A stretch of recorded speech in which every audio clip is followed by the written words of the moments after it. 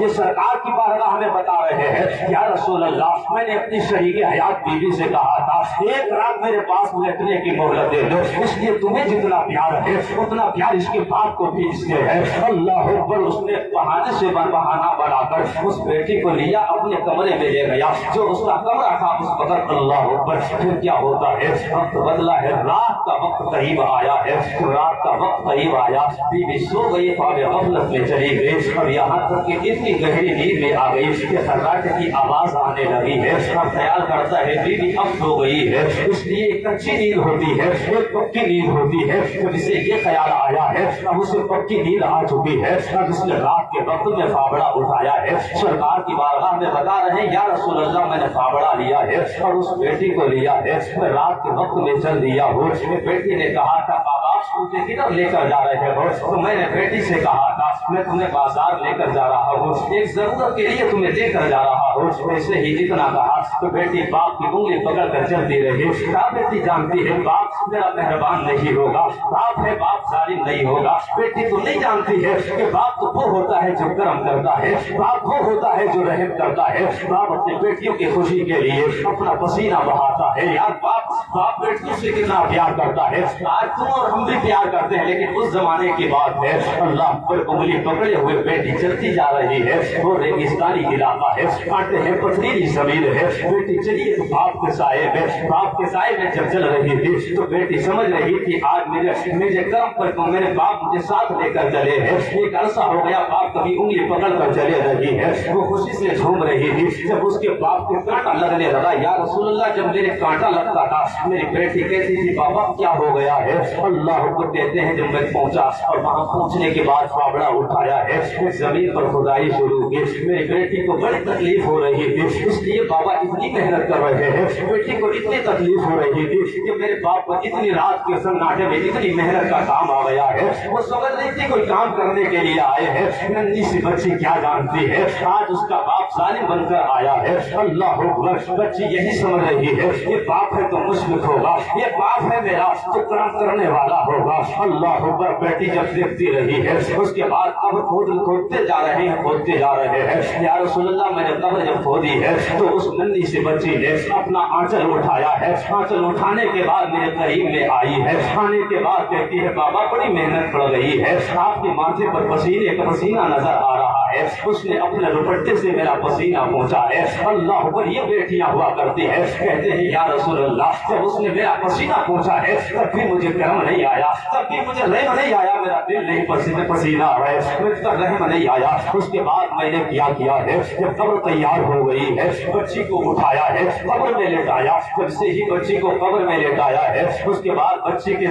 کے جسم پر مٹی ڈالنے لگا، جب مٹی ڈالتا گیا یہاں تک کہ پیروں کی طرف سے مٹی ڈالنا شروع کی، یا رسول اللہ پہلے اس کے پنجے دب رہے تھے، تب بھی وہ ابا ابا کہہ رہی تھی، بابا بابا کی صدا کر رہی تھی، پھر اس کے گھٹنے دبے ہیں، پھر اس کے سینے پر مٹی آئی ہے، اللہ ہوا جب مٹی سینے تک آ گئی اور چہرہ بچا ہے اس کے بعد بچی سمجھ گئی یہ ہمارا باپ مشفق نہیں ہے، یہ شفاق آدمی ہے، اللہ اکبر، پھر بچی نے آسمان کی طرف رخ کیا ہے، آسمان کی طرف رخ کر کے کہا تھا اے میرے مالک و مولا کون سی یہ گھڑی ہے، کون سا وقت ہے، کیا بیٹیوں کو اسی طرح زندہ درگور کیا جائے گا؟ کیا وہ اس معاشرے کے اندر بیٹیوں کو عزت نہ ملے گی؟ کیا بیٹیوں کو مقام نہ ملے گا؟ یا رسول اللہ تو نے بھیا اللہ تو نے وعدہ کیا ہے تو آخری پیغمبر کو بھیجے گا. عیسیٰ علیہ السلام نے بشارت دی ہے آخری پیغمبر آئیں گے نام احمد ہوگا. یا اللہ کب آئیں گے؟ کب بچیوں کو عزت ملے گی؟ کب بچیوں کو مقام دیا جائے گا؟ اے میرے مالک و مولا اس سے پہلے بھی کتنی بچیوں کو زندہ درگور کیا جا رہا ہے. اللہ اکبر. اے میرے پروردگار عالم اس سے برا اور کون سا وقت آئے گا؟ مولا تو اس حبیب کو بھیج دے, آمنہ کے لال کو بھیج دے. بچے سزا کر رہی تھی باب اجابت سے اس کی سزا ٹکراتی ہے. 12 ربیع الاول کی تاریخ میں مکہ کی